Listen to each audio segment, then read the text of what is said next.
आला आला उन्हाळा, जरा तब्येत सांभाळा असं म्हणायची वेळ आता आलेली आहे. सध्या तर मुलांना सुट्ट्या लागल्यात, त्यामुळं कुठं ना कुठं बाहेर जाणं होतेच. आणि आज पण असंच आम्ही जरा बाहेर गेलो आणि अशा घामाच्या धारा लागल्या की काय बोलायलाच नको. बाहेर जाऊन घरात आल्यावर कधी एकदा गार काहीतरी खातोय किंवा पितोय असं झालं.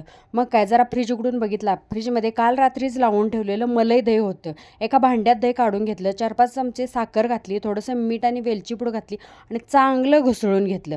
आणि मग काय, लस्सी झाली रे झाली म्हटल्यावर ग्लास घेतला, त्याच्यात थोडीशी टुटी फ्रुटी घातली, लस्सी घातली आणि वरती थोडीशी मलाई घालून पुन्हा एकदा टुटी फ्रुटी घातली आणि एकदम विकतसारखी लस्सी तयार झाली, जी की प्यायला पण येत होती आणि खायला पण येत होती. मग काय, असा लस्सीचा ग्लास पिऊन चांगलं 2 तास झोपून टाकलं. मग आता तुम्ही पण वाट कशाला बघताय, अशा पद्धतीची लस्सी नक्की करून बघा.